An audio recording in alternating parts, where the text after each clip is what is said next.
Today on the Volcano Report, Tim Bryan has the story of a long-awaited reopening of a Mountain View landmark.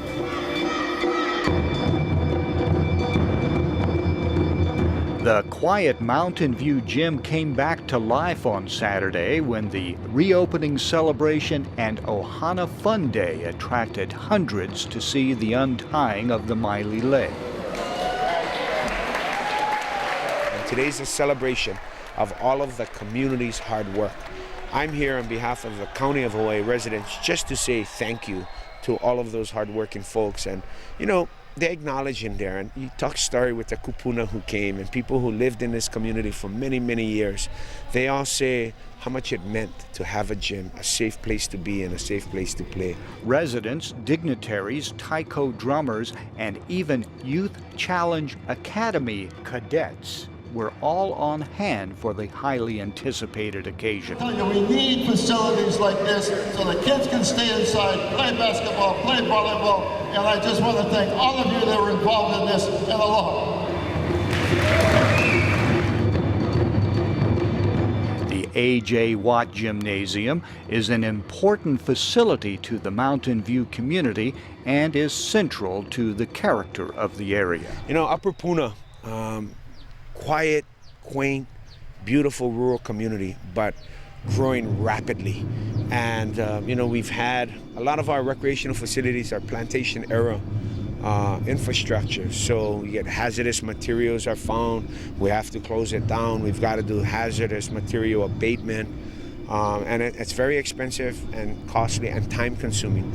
But the community knew that they needed this recreational facility. The gym was closed in 2009 because of hazardous lead paint, and only limited use was allowed until renovations were completed. An antsy public has waited the reopening. Questions about the gym were on the minds of some folks in this Volcano Village Talk story with Billy Kanoy, held around the time the gym was closed. And it's still, I know there's a problem right now because I talked with one of your assistants and he said there's a state holding up the hazmat people from coming in and do it. There's money to do it, but nothing's getting done and that white dust is all over. I don't even work there anymore. Mountain View, Clay, you get any insights on the gym at Mountain View? Right, and not just band-aid the wound and paint over the hazardous material to just seal it in. We just want to remove everything all at once, do it real good, get it on, get it done, get it over with, and move on from there. We just don't want to just band-aid the wounds anymore, but fix the problem that exists. In the past, I think we've had too many groups go over and try to paint it, but at this particular point in time, like you said, it's friable right now where it's all in the air and we're trying to It used to be all over my car. Yeah, and that's why we had it cordoned off and with an inspection. It's still blowing, it's still blowing. I realize things can't happen overnight, Yeah. but it's been a while. Luckily for the county, Navaiola, or the Waters of Life Public Charter School, is located right next to the gym. Daniel Kaluya, principal of the small school, organized volunteers who stepped up to help the county get the job done. So what we did is we found out who we had available to work on the building, and Jeff Gibo here had a crew that he worked together with. They came in on the weekends, painted, removed, did a lead abatement. Then when they were done in such an expeditious manner, they went outside and they took care of the outside as well, and at darn nearly no cost to the county. And that's one of the great things about this whole program. It was low cost to the county. It wasn't a very expensive endeavor. And we got together, and now the school utilizes this building for our our second and third grade, and also a seventh grade. So we use the building, the gymnasium, and the adjacent classrooms for academic purposes. At the end of the academic day, it reverts back over to Parks and Recreation. So there's a great partnership between Parks and Recreation and the Navaiola Public Charter School.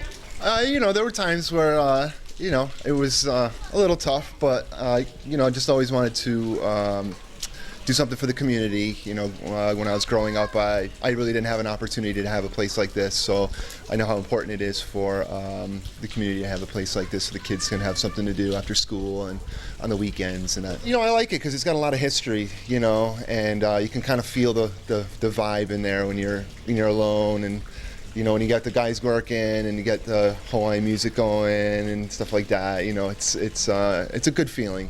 The charter school has struggled over the years, but under Kaluuya's leadership, things have turned around.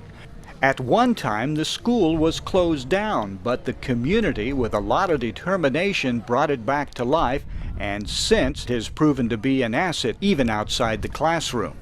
We caught up with the principal in 2010 at the time of the school's annual Ho'olaulea. And I think we opened a lot of eyes today. They're saying, wow, we thought you guys were closed. Well, we're still here, and we're going to be here for many years to come.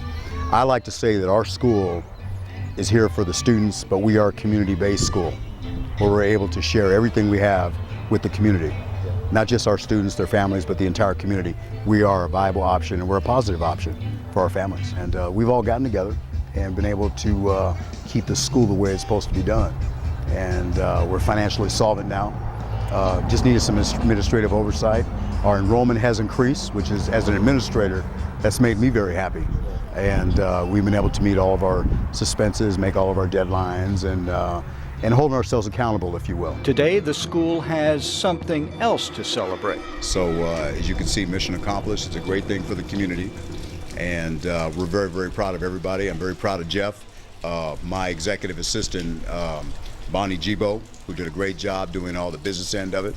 And this is a fantastic program, so we thank everybody for coming out today. Waters of Life Charter School, volunteers, the community, everybody just stepped up and said, you know what, we know it's tough on the county, we know now is a difficult time, but we need these facilities. So everybody came together, volunteered, and today's a celebration. More kids will have those same stories because of all the love that was put in here.